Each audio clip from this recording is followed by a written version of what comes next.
Welcome to the Rotary Times Show, a public service program presented by Rotary District 7610, Virginia.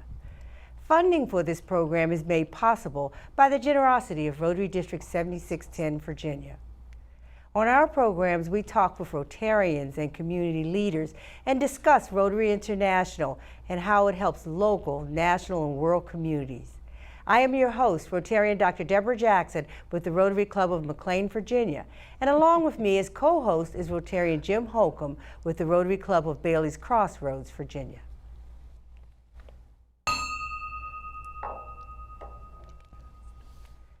On today's program, you're going to meet two special members of the Greater Northern Virginia community. Sherelle Carper, the 24th National President and CEO of the National Association of Negro Business and Professional Women's Club, and Janet Ford, President of the Northern Virginia Business and Professional Women's Club. Sherelle and Janet, welcome to the Rotary Times. Thank you. Today, we're going to learn about your organization from both the national and local perspective. So if you're ready, we're ready, and we're going to go ahead and get started. Okay. So why don't I start with both of you? Okay, tell our viewing audience about yourselves, a little bit about each one of your backgrounds. And Sherelle, we'll just start with you. Well, actually, our backgrounds are similar. Okay. We're both former FAA employees, and we're both retired air traffic controllers. Okay. Oh my gosh. So, I know that. so I started out at LaGuardia Tower back in 1972, and I came in as what was called an experiment at the time because it was a special program for minorities and females that had zero knowledge about air traffic. Wow. And so I had not a clue. And we had to go to school for 17 weeks in Oklahoma City. Wow. Now you take a young lady from Brooklyn, New York, and send her to Oklahoma City for 17 weeks. You can just imagine. That was certainly something different for me. Yeah. But then they put me into, I was assigned to one of the busiest facilities, and that was LaGuardia Tower in Flushing, New York. Okay. And so my career over the span of 40 years as a air traffic, I came in as a developmental, and I retired as the manager of Dulles International Airport. Wonderful. Of the entire Dulles? Yes, sir. Oh my gosh. That's great. Janet? Wow. Well, as she said, that our career paths are very similar. I too was hired in the FAA in the pre-developmental program. Actually, she's my senior because I came in '79, and I came in and actually went into the flight service portion of air traffic. That there are three options. The terminal, en route, and flight service. So I was in the flight service option, that dealt mainly with the briefing of pilots, aviation weather, dealing with the military, and a lot of the aeronautical and meteorological information. So my career path was a little bit different. Gotcha. I actually also retired as the manager of Columbia Flight Service, and since then I was contracting. And now I have my own business, Leadership with Purpose and Passion. And so I do leadership training and development for supervisors and managers. Wonderful. Wonderful. Great. That's amazing. My father was a Marine fighter pilot, so I can relate to that. Yeah. And I also went to Pace University in New York, so I can relate to you too. Okay. Yes. So Sherelle and Janet, let's hear a little about your organization now, a little about the history and mission and goals, things like that. Well, I'll start. Our organization started back in 1934 with a woman by the name of Odessa Young, and this was in New York City. She was residing in New York City. And there was an interest to start an organization for, at the time, Negro, women who had their own businesses and were professionals. And of course there was another organization, but Negro women were not allowed to join the organization. So you can imagine back in 1934. That's right. Sure. So Odessa came up with the idea of recruiting women such as herself in the business field, in the professional field, and to start an organization. And she met another woman by the name of Ali Chin, and together they started a club in New York City. Now there was several other fraternities and sororities, Of course. and there was there was one other organization that was called the National Association of Colored Women, and several women that went into other directions were originally from that organization. But our organization back in 1935, Ali Chin, who was the president of the New York City Club, decided to invite 3 other clubs to have what was called a national convention, and this was held in 1936 Wow. in Atlantic City. And from that, we became the National Association of Negro Business and Professional And you joined Women. in New York or here? I joined in Brooklyn, New York, Yeah. because of the fact that, and I talk about this all the time, being in a white, dominated male profession, I was thirsty to meet other women such as myself. And so when I heard about the organization, I was just thrilled, to join. I can Yes. imagine. So that's for me, for my story. Fascinating. But the purpose of our organization, of course, is in doing community work, is to promote business and professional women, and to be advisors for young women who are going into their own business and in their own professions. Wonderful. Yes. Janet, how about the local club? Yes. So the Northern Virginia Business and Professional Women's Club is actually a club as part of the National Association of Negro Business and Professional Women. Our club was chartered actually in 2017, so our club is relatively young in the Northern Virginia area. We chartered with, I believe it was 43 members. 43 women. Really exciting, absolutely exciting. And what we found is that there were a lot of business and professional women in the Northern Virginia area that were looking for a club that, number one, that they felt that they could be a part of, especially as professional Black women. You have a lot of organizations in the area. However, sometimes you want to be a part of an organization that not only is going to provide you with the mentoring, but also provides you opportunity to give back as well. So you have those, so our organization focuses on education, we focus on community services, we focus on giving young women an opportunity to be a part of an organization that helps them grow, but at the same time, they can utilize their talent and skills even within the organization as well. So we're going on our 3rd year. Really excited about that. Yes, I'm really excited I love about your that. enthusiasm. Because there's a lot of different things. I mean, there's so much to do. Yes.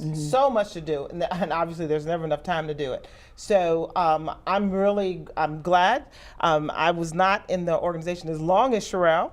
As a matter of fact, she is the great recruiter. So she recruited me, and probably a lot of us too. And we're going to come back to some of the recruitment I know, tricks a little bit later. Right? And so, but Yes. anyway, so and I'm really enjoying it a lot. Good. So we've talked about general and what you do. How about some specifics? What are some projects, some particular details of things that you do? Okay. Well, one of the things that sets us apart from other organizations, as Janet mentioned, the competition is pretty steep in Northern Virginia area. Several Black women in the area, but there are several organizations. We have what is called our national signature program. It's called the Vocal Arts Competition, and we we put on a show to expose young African American classical singers, voice singers. And actually, Deborah was the co-chair from our last program, which was on November the 2nd at Heritage Church. And the chair was Miss Darnell Wise-Lightborn. So the two of them together put on a magnificent, Well, it was fabulous program. I've worked with her for a long time. Yes. I can appreciate that. Absolutely fabulous. So that is one of our national programs. Originally, our program, it was founded in 1982, and the original name was after Leontine Price. And Miss Price is still alive We have since changed the name of the program, but however, I am starting a movement to return that for name you. to Leontine Price. She's Good for you. actually 92 years old now. Tradition. Yes, Yes. absolutely. Absolutely. So she's 92, and we're going to do all we can to get the name back for I got a Leontine feeling you're Price. going to get that done. I'm going to And I'm going to be behind you because I shared with you all, I have a picture with Leontine Price. I was introduced to her in my freshman year in college. Oh, So it's been wow. many, many, many years ago. But I've never, ever forgotten that experience. So it was an honor to work with the Emerging Vocal Arts Program this year. So we're hoping in 21, which is sometime off, Right. but people will stay in touch with us so that they can come out and experience what we've all experienced. Yeah. Absolutely. Your local club, we'll go to Janet on this one. Your local club has several active Rotarians. Talk about how many and how that is driven the synergy between your organization and Rotary. We currently have 3 of our members that are part of the Rotary, and very active. When I say they're very, very active. As they should be. Yes, absolutely. Absolutely. Okay. And one of the things that I really appreciate is the fact that, you know, we can all work on various things, but really we all have the same goal and objective, and that is to make a difference in our community where we live, to touch the lives of those that that we can. So we've done several things, a couple of things together. For example, we did do a drive. We partnered with the Global Women's Organization, and actually there's a country, Sierra Leone, I believe it was, and that they have an issue with women's products where they don't have any. So we did a huge drive, and together with the Rotary Club members and then with our members, and we reached out to the community, and I believe that it was over 5,000. I heard it was like 4,000. Yes, maybe almost a little over 4,000 yeah, absolutely. napkins. It was that were phenomenal, phenomenal. And those are the types of things that you want to do, because I'm of the belief we don't have to compete. Okay, because Differentiate. you don't have to, because and the reason I'm saying is because there's so much work to be done that we can partner, because we can do more together than can we do separately. Synergy. And this is just a great example. And so the partnering with the Rotary Club, and then the positive of having the members in our club, also then so that's that automatic connection to really get some really good things done in the community. That's just one of them. We have other ideas. And other things that are coming down the pipe. Oh, it's wonderful hearing all of the various things, because that's important when you think about what Rotary does, what you did. There's not a lot of difference. So we share that same mission and goal. We're going to take a short break and be right back, at which time we'll talk more with Sherelle and Janet, who are officers with the National Association of Negro and Professional Women's. So please stay with us. We'll be right back. We've been here before, fighting the problems that fight back, because we see opportunities where others see obstacles. We're change makers and problem solvers, uniting over 1 million minds to address complex issues facing communities around the world, including yours. We're working together as partners and professionals, while making friendships that last a lifetime. We're Rotary, and there's no limit to what we can do. Welcome back to the Rotary Times. We're talking with Sherelle Carper, the 24th National President and CEO of the National Association of Negro Business and Professional Women's Club, and Janet Ford, President of the Northern Virginia Business and Professional Women's Club. When we left, we were talking about some of the more activities that you all are involved in terms of your projects and how you partner with Rotary to do some of that. Let's talk further about maybe some projects at the national level. What are some of your programs that you'd like to share with us? Well, we have quite a few on the national level. My first national first vice president, she is over the jurisdictions of programs and projects. We are broken up into districts, and in the districts are clubs. And so when we put out on an annual basis, our national projects and programs, they are involved with things that are going on in the community, of course, to enhance the community, to better the community. So one is domestic violence. The clubs are, it is their responsibility to put on programs where they support our national programs. So as I mentioned, domestic violence is one. We have another one that impacts primarily African American women, and that's called triple negative breast cancer.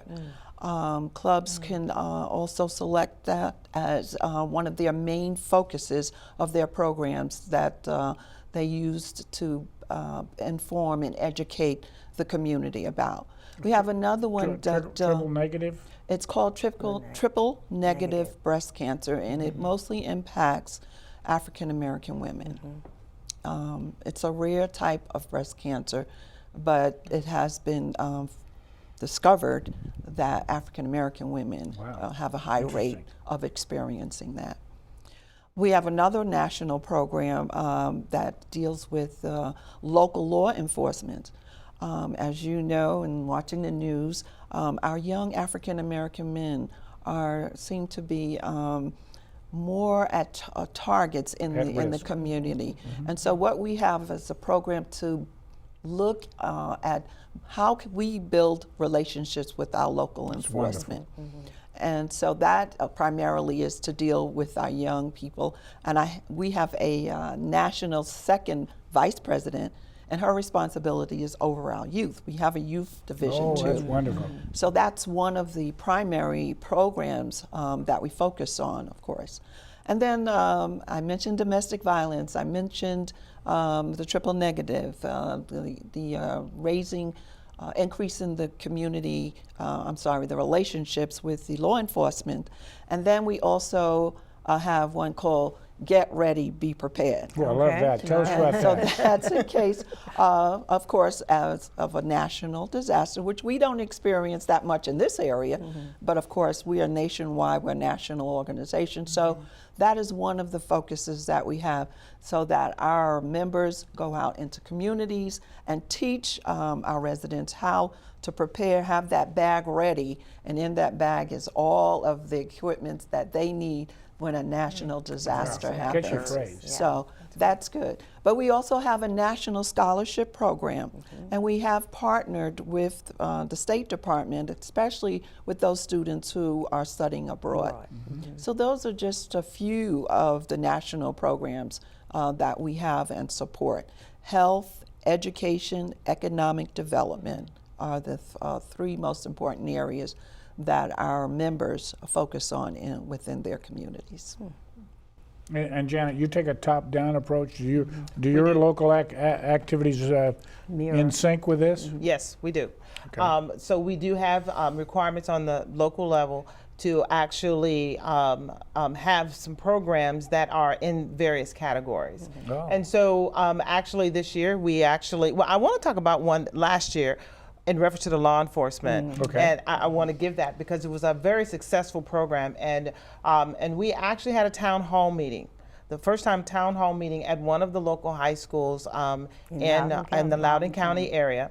And we actually had the law enforcement officials from the Prince William, from Fairfax, and also Loudoun County, and they all came together, and we invited the students, the parents, and in the community, and it was actually a panel. And we had young people there, we had Girl Scouts, Boy Scouts, we had young people from the various high schools come, and they were able to ask questions. The law enforcement, they did a presentation on how to interact with the law enforcement, gave them a lot of information as far as positive things, as far as building relationship with them. It was a very successful community program. Yes. And it's something that we are actually going to implement every other year because obviously logistically it takes a lot to put that on. So that's one of the things that we definitely are going to repeat. The other programs that we are going to do on the local level is that we're going to do outreach.